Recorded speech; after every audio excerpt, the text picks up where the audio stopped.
Hola a todas y bienvenidas a un nuevo episodio del Olimpia Podcast. ¿Cómo andan? Bueno, hoy tenemos un episodio hablando de un tema que no he traído antes, lo he traído de otras maneras, más bien, no es que no lo he traído antes, pero no me he detenido explícitamente a hablar de la frustración que me trae que las personas que quiero o que están cerca mío o que incluso no quiero y son mi jefe, mi compañero de trabajo y tal, no cambien. ¿Y qué aparece ahí?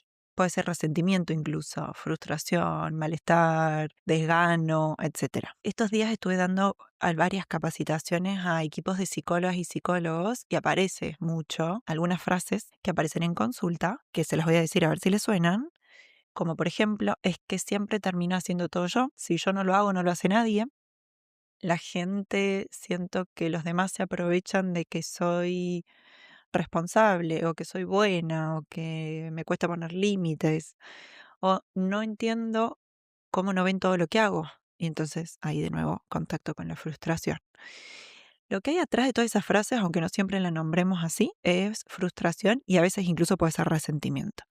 Una frustración que muchas veces lleva un tiempo importante acumulándose, que no llega de un día para el otro, porque se fue construyendo probablemente con varias situaciones, por veces que hicimos algo o que la otra persona hizo algo y que nos dejó sintiendo mal, o por esfuerzos que no se reconocen, de esfuerzos que hacemos, o por expectativas que los demás no cumplen, expectativas que tenemos y que los demás no cumplen, o las veces que dijimos que sí cuando queríamos decir que no, o que asumimos una responsabilidad que no queríamos asumir. Pensemos en el trabajo, esto pasa mucho, que es el trabajo no se distribuye de forma equitativa y siempre soy yo la que queda haciendo mucho más que el resto o que con lo que no hizo nadie, o la parte de la pareja que no ve todo lo que gestiono en casa y cada vez que lo señalo parezco que estoy exagerando, o con mi amiga que llama cuando necesita algo pero no está cuando yo la necesito, o en mi familia de origen, que todavía cuenta con que voy a ir a resolver lo que siempre resuelvo, o que pueden contar conmigo para A, B y C, aunque ya no viva con ellos, aunque tenga mi propia vida, con un montón de otras responsabilidades, aunque esté agotada o aunque esté pasando por algún proceso. Y la forma más habitual de procesar esa frustración es exactamente la que describí al principio, que es ponerla afuera. ¿Mm? Mirar hacia las personas que según nuestra lectura la causaron, hacerlas responsables, pensar en lo que deberían hacer diferente, en cómo deberían reconocer lo que no reconocen y en cómo sería todo distinto si ellas cambiaran. Y lo que quiero explorar hoy no es si esa lectura es correcta o incorrecta, muchas veces hay cosas reales ahí, cosas que efectivamente no están bien o dinámicas que efectivamente no funcionan. Pero lo que quiero explorar es otra pregunta, una que nos da mucho más poder, por eso me importa mucho más y es más útil, que es qué parte de lo que te frustra tiene que ver con algo que vos estás haciendo. ¿Qué parte de lo que te frustra tiene que ver con algo que estás dejando de hacer? Porque la respuesta a esa pregunta es donde está el poder real de cambiar algo. Como psicóloga, una de las cosas que me pasa es que uno de los motivos de consulta, desde que empecé a coordinar grupos o pasar consulta, ¿no? Dar terapia, el motivo de consulta a veces matizado es necesito que cambie mi pareja para yo estar bien. Necesito que mi padre sea distinto para yo estar tranquila. Necesito que mi madre haga las cosas de otra manera para que yo pueda disfrutar o para que yo pueda tomar estas decisiones. A eso me refiero cuando digo dejo la responsabilidad en manos de otro, pero ya vamos a hablar de eso. Quiero que empecemos con esto, y es que lo que la gente espera de vos, lo enseñaste vos. Lo que la gente espera de vos misma, les has demostrado y les has enseñado que eso pueden esperar de vos misma. Pensá en las personas de tu vida, tu pareja, tus amigas, tus compañeras de trabajo, tu familia. Pensá en lo que esperan de vos, en cómo se relacionan con vos, en qué tipo de pedidos te hacen, con qué cuentan que vas a hacer vos, en qué no se molestan en preguntar porque ya saben que sí, que cuentan contigo, que lo vas a hacer, que pueden descansar en tu gestión. ¿Cómo se formaron esas expectativas? Se formaron probablemente, por no decir 100%, porque vos las construiste con tu comportamiento, con tus respuestas, con lo que mostraste a lo largo del tiempo que eras capaz y que estabas dispuesta a hacer, desde pequeñita. Si sos de las que responde siempre rápido, la gente aprende que respondes rápido y empieza a contar con eso. Si sos de las que resuelve lo que nadie resuelve o lo que otras personas no resuelven o que ni siquiera sabemos si resolverían o no, la gente aprende que lo vas a resolver.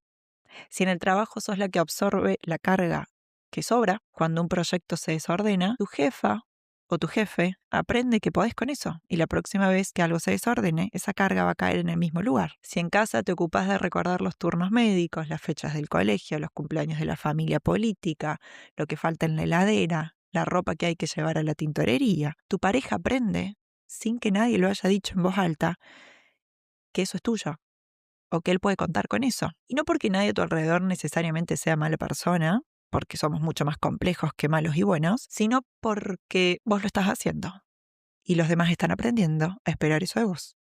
Y si decís que sí, por ejemplo, cuando no querés decir que sí, la gente no aprende. No porque no te valoren tampoco, sino porque así funciona el aprendizaje en los vínculos. Todos aprendemos qué esperar de los demás en función de lo que el otro nos fue mostrando. Y lo que mostraste, repetido en el tiempo, que esto es importante, repetido en el tiempo, se convierte en el mapa que el otro usa para navegar su relación con vos. Esto que en un primer momento puede sentirse como una acusación y por eso quiero ser cuidadosa y hacer esto primero, es en realidad más liberador. Es lo más liberador que hay en esta conversación. Porque si lo que esperan de vos lo construiste vos, entonces también podés modificarlo. No de un día para el otro y no sin incomodidad, pero hay algo que podés mover desde tu propio lado que no depende de que el otro cambie primero. ¿Por qué nos pasa esto más a las mujeres? ¿O por qué nos pasa más esto a las mujeres? Quiero hacer una pausa acá, porque si no, hablar de esto queda incompleto y necesito agregar siempre este apartado, porque sería demasiado fácil decir, enseñaste mal las expectativas sin preguntarse el por qué. Sin preguntarse de dónde viene esa dificultad del otro, para no tomar decisiones, no resolver, no estar disponible, o cuál viene esa dificultad, o de dónde viene esa dificultad mía de poner límites, comunicar malestar, no hacerme cargo, no salir a resolver, a gestionar, a recordar. Y la respuesta tiene mucho que ver con la educación diferencial, con cómo fuimos socializadas. Las mujeres crecemos en un entorno que se nos enseña de maneras muy explícitas y a veces muy, muy, muy sutiles, que nuestra función principal en los vínculos es cuidar.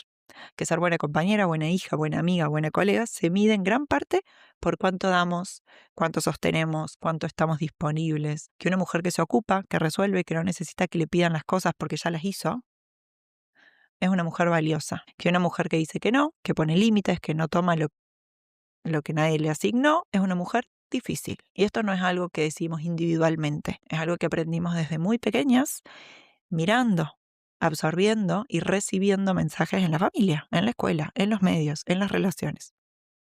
Se nos enseñó que la disponibilidad de nosotras, de nuestro tiempo, de nuestros recursos, de nuestro trabajo, no es una elección, sino una expectativa de base. Mucho antes de que nazcamos, antes de que salgamos de la panza de nuestra madre, hay expectativas puestas sobre nosotras.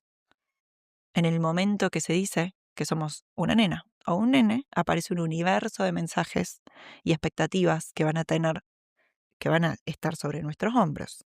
El cuidado no es algo que podemos elegir ofrecer o no, sino que es algo que simplemente se espera que demos, se espera de nosotras. Y el problema no es que dejemos de dar cuidados, por supuesto que no, o no voy a ser yo la que diga eso porque soy psicóloga, mi trabajo es pensar el centro de los cuidados en el centro de la vida. Somos seres interdependientes, necesitamos cuidar y ser cuidadas todo el tiempo. Sin embargo, tenemos que estar muy atentas a empezar a elegir sobre eso y no hacer por defecto lo que se espera de nosotras. Cuando alguien crece con esa enseñanza, construye vínculos desde ese lugar. Dice que sí porque siempre dijo que sí, o se hace cargo porque aprendió que hacerse cargo es lo que hace una buena persona, que eso es una gran regla, o no pide porque pedir siempre tiene un costo real o imaginado, o no delega porque aprendió que si lo haces vos sale mejor y además de paso no molestas a nadie. Y entonces cuando hablo de las expectativas, no te estoy diciendo que lo hiciste mal, te estoy diciendo que lo hiciste desde un guión que te dieron mucho antes de que pudieras elegirlo. Y que parte del trabajo es empezar a ver ese guión. Porque lo que no ves, no podés cuestionarlo. Por eso tenemos que hablar de esto. Quiero hablar un poco del locus de control, que es dónde crees que está el volante de tu vida. Vamos a decirlo así. Alguna vez he nombrado el locus de control en algún episodio, pero hoy me quiero detener un poquito más porque si estamos hablando de frustración, tenemos que hablar del locus de control, sí o sí. No es nuevo, por supuesto viene de la psicología esto, que creo que cuando lo bajamos a lo cotidiano se vuelve muy claro. Básicamente se refiere, locus de control, a dónde ubicamos mentalmente la fuente de lo que nos pasa. Cuando el locus de control es externo, creemos que lo que nos sucede depende principalmente de factores que están fuera de nosotras, de lo que hacen o dejan de hacer los demás, o de las circunstancias, o de la suerte, o de cómo reacciona el otro, o de si finalmente alguien cambia, reconoce, cede, se da cuenta. Cuando el locus de control es interno, creemos que hay una parte importante de lo que nos pasa que tiene que ver con nuestras propias decisiones. Acciones, respuestas. No todo, porque claramente no controlamos todo, pero sí algo. Y la frustración crónica, la que no se mueve, la que siempre vuelve al mismo lugar, casi siempre vive en un locus de control externo. Pensarlo así. Si la causa de tu frustración siempre está afuera, entonces la solución también tiene que venir de afuera. Si yo pienso que son los demás los que me están generando esto, entonces son los demás los que tienen la posibilidad de cambiar eso. Lo que significa que para que algo cambie, tengo que esperar a que el otro se dé cuenta, a que las cosas se acomoden, a que alguien finalmente vea lo que no está viendo. Y mientras tanto, vos misma estás parada, frustrada, en una sala de espera de la que no sabes cuándo vas a salir, esperando que alguien no esté leyendo el mismo libreto que vos para que decida actuar de una manera distinta. Eso es muchísimo poder para cederle a otra persona. Mucho. Trabajo todos los días en consulta y en mis programas, ¿saben? Principalmente en autoconfía, para recuperar el control de nuestra vida, para que las mujeres con las que trabajo recuperen el control y dejen de ceder el control de su vida a otras personas. El locus de control interno no es lo mismo que culparse. No es decir todo es mi culpa, ni el problema siempre soy yo, porque eso no es cierto tampoco. Es algo mucho más matizado, que es reconocer que en la mayoría de las dinámicas que te generan frustración, hay algo que vos estás haciendo o no estás haciendo que forma parte del patrón. Y que ese algo es lo único sobre lo que tenés influencia real. La diferencia entre los dos no es ética ni moral, no es que una sea mejor persona que el otro, es que uno de los dos tiene más margen para moverse. Cuando aparece la frustración, esa sensación de estar dando más de lo que recibís, o de estar sosteniendo algo que no te corresponde, o que no te corresponde solo a vos, o de estar haciendo y gestionando y resolviendo y el resto no parece verlo o no parece reconocerlo. Hay dos maneras de relacionarse con la frustración. La primera es usarla como diagnóstico de los demás, que esta es la que más interesante me parece, pero es la desempoderante totalmente, ¿no? Que es la de responder a mi frustración con frases de tipo, es que los demás son egoístas, o que no valoran lo que hago, o que no les importa. Y quedarse ahí, en la lectura del otro, esperando que algo cambie desde afuera. La segunda manera de relacionarnos con la frustración es usarla como señal de algo nuestro. Y esto es lo que genera más molestia y más incomodidad, pero es lo que nos da muchísima más información. ¿Qué me está indicando esta frustración sobre algo en lo que yo estoy participando? Sobre una dinámica de la que soy parte. La frustración en sí no es el problema es lo que hacemos con ella. Si la ignoramos, se acumula. Si la volcamos toda afuera, nos deja en un lugar de impotencia, esperando que el mundo cambie para sentirnos mejor. Que sean los demás los que hagan lo que tengan que hacer para que yo pueda estar bien. Si la miramos como información, empieza a tener otra utilidad. Pensá esta imagen. Imagina que la frustración es como el testigo del aceite en el tablero de tu auto, de tu coche. Cuando se enciende, hay algo que está pasando con el motor. Podés ignorarlo y seguir manejando, que es algo que he hecho yo muchas veces y no es bueno. O podés enojarte con el auto por encenderlo y empezar a maldecir a tu auto. O podés parar y preguntar qué está pasando. Averiguar, porque si no tenés la información, es salir a averiguar, pero tratar de entender qué está pasando. No enojarme con el auto, porque no tiene mucho sentido, o sí, digo, es parte de lidiar con la frustración, pero no siempre es lo más útil. La frustración funciona igual que el ejemplo este que les digo, no es el problema en sí, es la señal de que algo en el motor de la dinámica necesita atención. Y la pregunta es si vas a seguir mirando la luz parpadeante o vas a levantar el capó y revisar qué pasa. Y si sos como yo, que no sabe nada de autos, vas a ir con alguien que te pueda ayudar a identificar qué es eso que está pasando. La frustración muchas veces señala que hay una brecha entre cómo se está desarrollando algo y cómo vos querés o necesitas que se desarrolle. Y esa brecha casi siempre tiene dos lados. El lado del otro y el tuyo, el que sí podés controlar. Toda la energía que se va en lo que no podés controlar es energía que estamos perdiendo y que no está yendo al lado del que sí podés. ¿Cómo se ve esto en lo concreto? Quiero darte algunos ejemplos porque creo que ya saben, amo los ejemplos y sin ejemplos esto queda flotando en el aire y no me sirve de nada. Porque lo que más quiero con esto es que puedas reconocerte. Voy a poner algunos con los que yo he tenido contacto, algunos ejemplos, tanto en mi vida personal como en mi vida laboral, para ver si algunos de estos te pueden resonar. En el trabajo, por ejemplo, sos la persona del equipo que suele entregar a tiempo, que no dice que no, o que cuando alguien falla o llega tarde o no termina lo que prometió, de alguna manera vos absorbés el impacto para que el proyecto no se caiga. ¿Sí? Para mantener el clima emocional, para mantener todo en marcha las cosas, para mantener el equipo. Y con el tiempo, y esto es muy importante, eso se convierte en un estándar, invisible, pero en un estándar. Se cuenta con que vos vas a resolver. Nadie te lo agradece especialmente porque ya es parte de lo esperado, vos sos la que lo hace, y vos te frustrás porque nadie valora lo que haces, porque la carga es despareja, porque siempre sos la que más pone.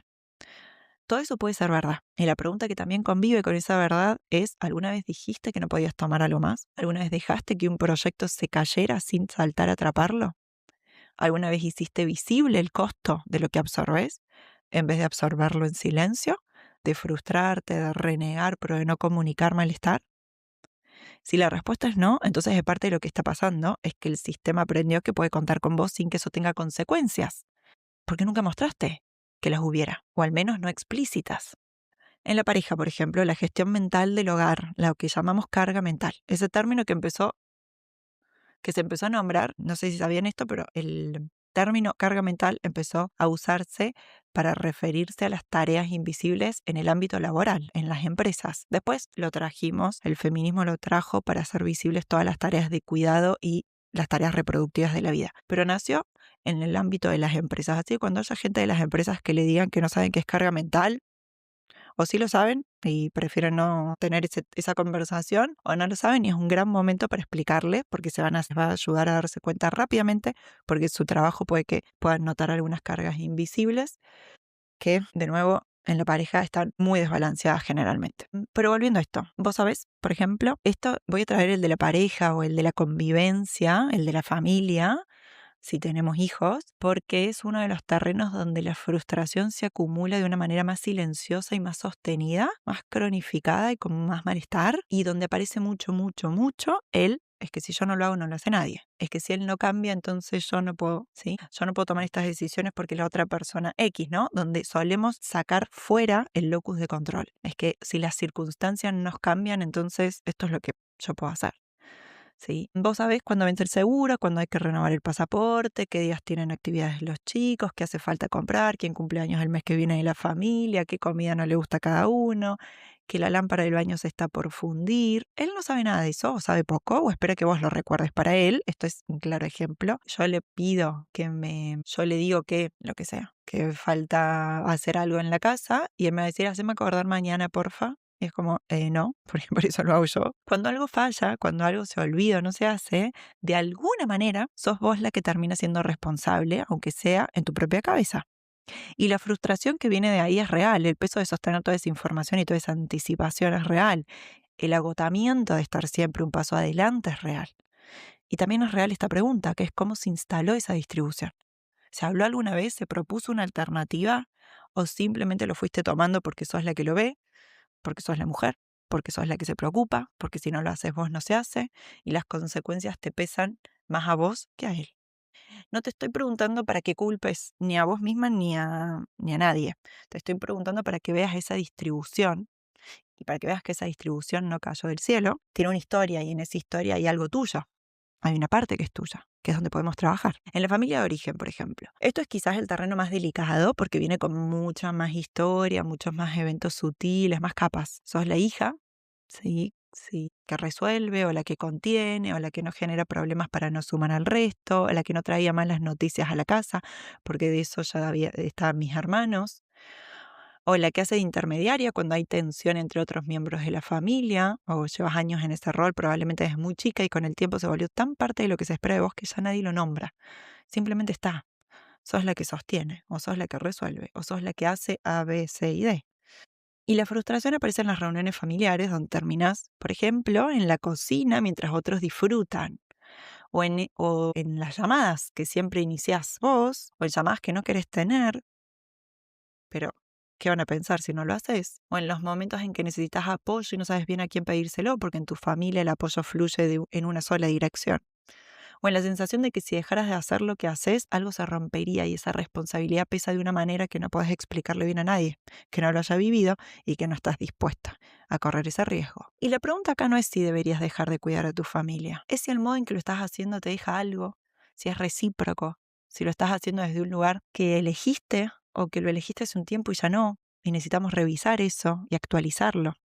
El problema de todo no es que necesariamente hagas demasiado, sino que haces sin elegir. Y acá está la distinción que me parece más importante de todo este episodio. No estoy diciendo que dejes de ser una persona que cuida, ni que da, que se ocupa, que está presente. Son todos valores muy hermosos. No estoy diciendo que todo lo que haces por los demás es un problema, ni que el cuidado es una trampa de la que hay que escapar. Lo que estoy diciendo es que hay una diferencia enorme, enorme entre hacer algo eligiéndolo y hacer algo porque sentís que no podés no hacerlo.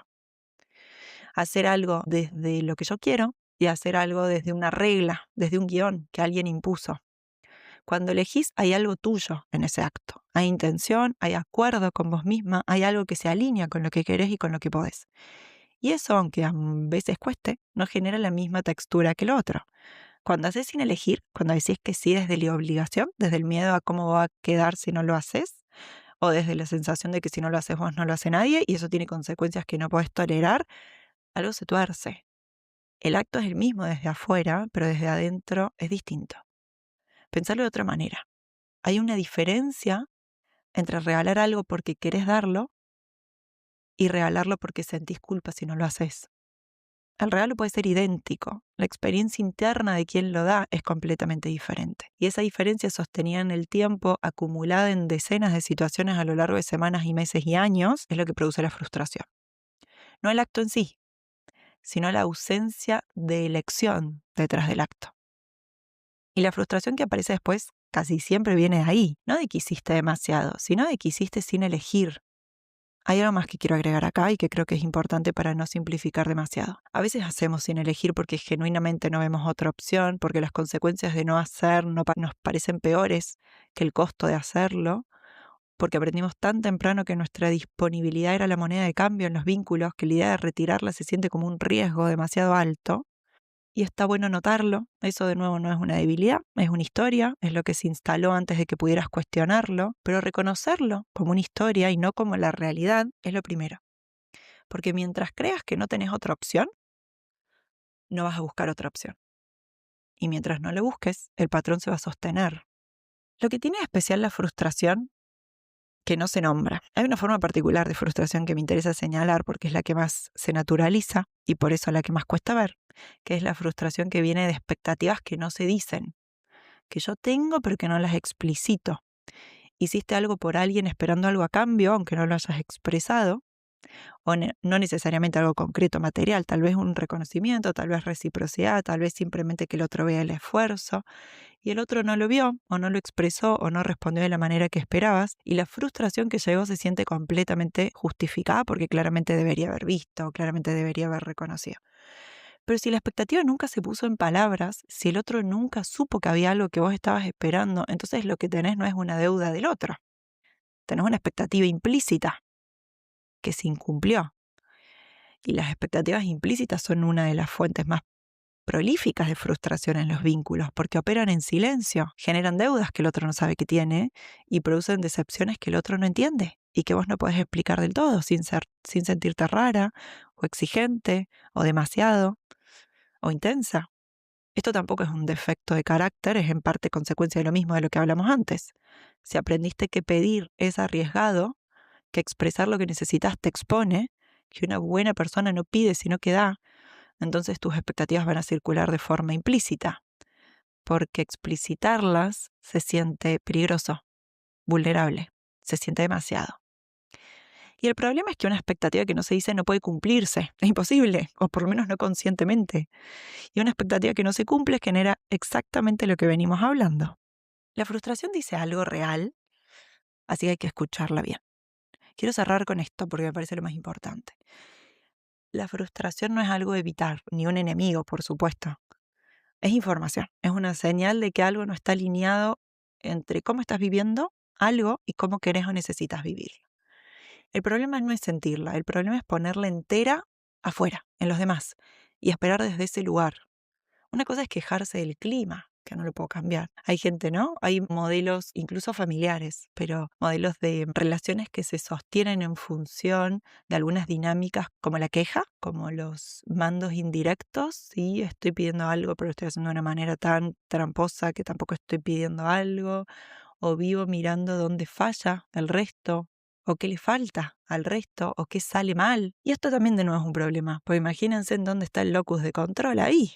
Afuera, es casi como el clima, no lo puedo controlar, no depende de mí. Si yo me dije que mañana iba a salir a correr a la playa y mañana llueve, no depende de mí que llueva, depende de mí lo que hago con eso. Pero que llueva o no llueva no depende de mí. El problema no es sentir frustración, el problema es ponerla afuera, en los demás, y esperar desde ese lugar, porque eso te deja en el locus de control completamente externo. Te transforma en alguien que necesita que el mundo cambie para estar bien. Y el mundo casi nunca cambia a tiempo ni de la manera que necesitas. Mirar la parte que te corresponde no es decir que los demás están bien y vos estás mal, eso tampoco. No es absolver a nadie de lo que le corresponde. De esto hablo en uno de los episodios, bueno, hablo en varios episodios, pero saben que en relaciones de adultos todos somos responsables de nuestras conductas, ¿sí? Y hay un episodio que les gustó mucho que se llama Cómo hacer que los adultos sean responsables de sí mismos, que pueden ir a escucharlo si les interesa. Y ahí hablo de esto justo, ¿no? No es absolver a nadie lo que le corresponde. Es decir que hay algo en lo que podés moverte vos. Y ahí está nuestra potencia, nuestra emancipación de ese malestar. Sin esperar que el otro se mueva primero, pues esto es una trampa inmensa. Y eso en términos de poder real sobre tu propia vida vale muchísimo. Está ahí está la agencia, no en el otro. La libertad real no viene de que el otro finalmente vea lo que hace. Pues eso de nuevo es una trampa. Si el otro se da cuenta de lo que hace, entonces va a cambiar. Si le explico lo suficiente o si trabajo lo suficiente para demostrarle lo que el otro hace y cómo eso impacta en mí, entonces el otro va a cambiar y eso puede que no pase. Tenemos que mirar mucho más cómo nosotras dejamos de organizar nuestra vida alrededor de esperar que los demás cambien o que eso que queremos que pase, pase. Y esto es especialmente importante para las mujeres, porque la socialización que describí antes no solo nos enseñó a dar sin elegir, también nos enseñó que esperar a que el otro cambie era la forma correcta de relacionarse. Aguantar, sostener, confiar en que eventualmente alguien iba a reconocer el esfuerzo. Y hay algo muy comprensible en eso, pero también hay algo que cuesta muy caro, que nos cuesta mucha vida. Mientras esperamos que el otro cambie, nuestra vida sigue pasando. Y la pregunta que me parece más honesta no es ¿cuándo va a cambiar el otro? La pregunta que quiero que te quedes es ¿qué querés hacer vos, mientras tanto, con lo que está en tus manos? Si algo de esto te suena y te gustaría trabajar, siempre está mi web donde voy subiendo todas las cosas de mis maneras que tengo para trabajar juntas. Y voy a dejarles abajo también la lista de espera de Autoconfía, porque ya arrancamos con la 4ª edición y como saben el año que viene vamos a tener la 5ª edición y vamos a trabajar todo esto, estamos trabajando todo esto y es uno de los puntos fundamentales para mí, que es recuperar el control sobre nuestra vida. No desde una lógica de resignación ni de aguantar más, ¿no? Ni ser la mártir en todo esto, sino desde entender qué estás haciendo, por qué lo estás haciendo y qué parte de tu poder estás cediendo sin darte cuenta. Y sobre todo, cuánto podés hacer. Porque no se trata de hacer más, sino de hacer mejor. No se trata de estar cada vez esforzándose más y trabajando más, sino de hacer las cosas con más sabiduría, ser más efectiva, hacerlas desde el enfoque que hay que hacerlas. Les voy a dejar el enlace en la descripción si estás interesada y hasta acá llegamos. Que tengas un hermoso día, te mando un abrazo y gracias por llegar hasta acá.